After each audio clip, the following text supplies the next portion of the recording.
Diawali dengan penyerangan sekelompok orang tidak dikenal ke kediaman salah seorang penempa pedang terbaik di masa itu, dan pertumpahan darah pun tak bisa dihindari, demi sebuah pedang, dan tujuan untuk menguasai dunia. Namun mereka semua tak menyadari bahwa pedang itu terbuat dari darah anak sang penempa. Kelompok tersebut menyerang dengan beringas dan membabi buta. Untuk melindungi pedang yang ia tempa, seorang penempa terpaksa harus menyerahkan pedang tersebut kepada anaknya sendiri dan menyuruhnya untuk bersembunyi sebelum akhirnya ia meninggal. Meskipun pedang itu belum diasah, namun pedang tersebut diyakini akan membawa perubahan di masa depan. Setelah kematian si penempa, penjahat itu mengambil salah satu pedang andalan si penempa yang mereka pikir itulah pedang yang mereka cari, dan film pun dimulai.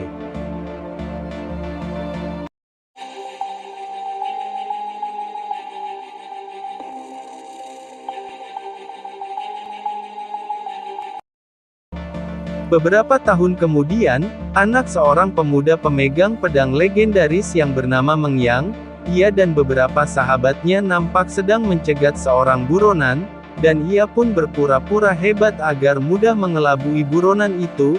Namun aslinya ia adalah anak yang tak memiliki kemampuan apa-apa dan terlihat sangat bodoh. Alhasil buronan tersebut dengan mudah melawan balik dan melumpuhkannya, namun ia melepaskannya dan malah memberikan ia uang karena melihat pedang miliknya. Meng Yang dan para sahabatnya pun nampak kebingungan. Karena tidak memiliki apa-apa, dan selalu hidup dalam kemiskinan, dan lagi ia harus menghidupi beberapa anak yang dia asuh, Meng Yang bahkan hampir saja menjual pedang peninggalan ayahnya karena ia merasa pedang itu tak ada gunanya, namun ia selalu ditahan oleh sahabatnya karena hanya itu satu-satunya harta peninggalan ayahnya. Suatu ketika, Meng Yang dan para sahabatnya ditawari untuk mengawal seorang tuan muda ke ibu kota. Mereka diberikan bayaran yang sangat tinggi, namun mereka semua tidak sadar, hal itulah yang nantinya akan merubah masa depan mereka dan seluruh negeri.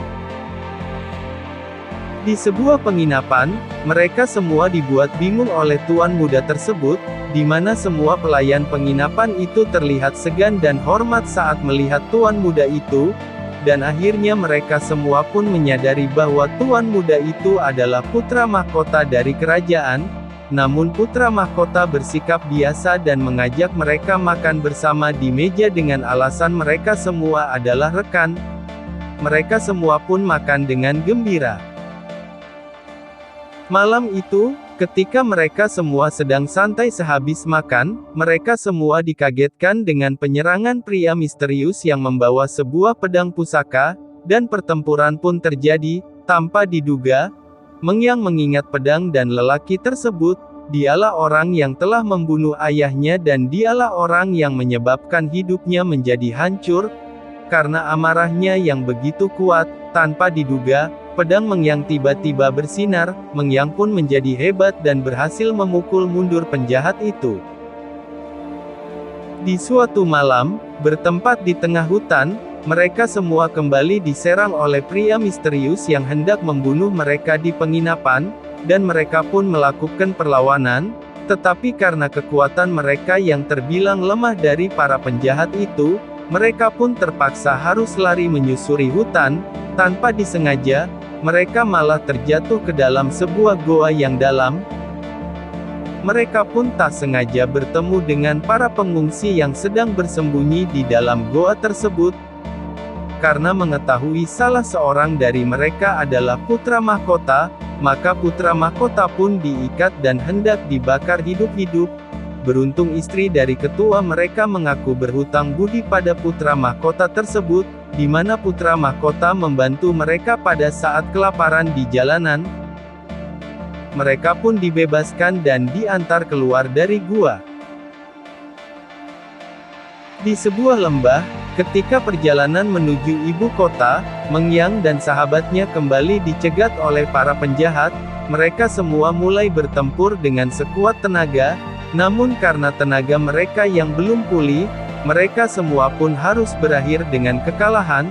Sang putra mahkota berhasil ditangkap dan Mengyang harus bertempur dengan sekuat tenaga, namun ia tetap kalah karena kondisinya yang memang lemah. Akibatnya, Mengyang harus merelakan pedangnya yang terpotong menjadi dua karena ditebas oleh musuhnya. Namun, Mengyang masih tetap berhasil melarikan diri dengan menunggang kuda. Setelah berhasil melarikan diri, Mengyang lalu kembali ke rumah orang tuanya. Di sana ia kembali mengingat kenangan masa lalu orang tuanya, di mana penyerangan dan pembantaian terhadap orang-orang yang ia sayang termasuk orang tua kandungnya yang mati di depan matanya hanya karena ingin melindungi dirinya dan pedang yang dibuatnya. Hal itulah yang membuat amarah dan dendam di hatinya kembali memuncak. Dengan dibantu oleh para warga, Mengyang dan para sahabatnya pun langsung menyerang kerajaan yang menjadi markas para penjahat yang membunuh orang tuanya. Pertempuran dan pertumpahan darah pun terjadi. Setelah mengingat kata-kata ayahnya, Mengyang pun tersadar akan makna sebenarnya dari pedang legendaris yang dimilikinya. Seketika pedang di tangannya yang awalnya terpotong, tiba-tiba kembali utuh dan mengeluarkan kekuatan aslinya. Lalu ia pun bertempur dengan luar biasa bagaikan malaikat pencabut nyawa.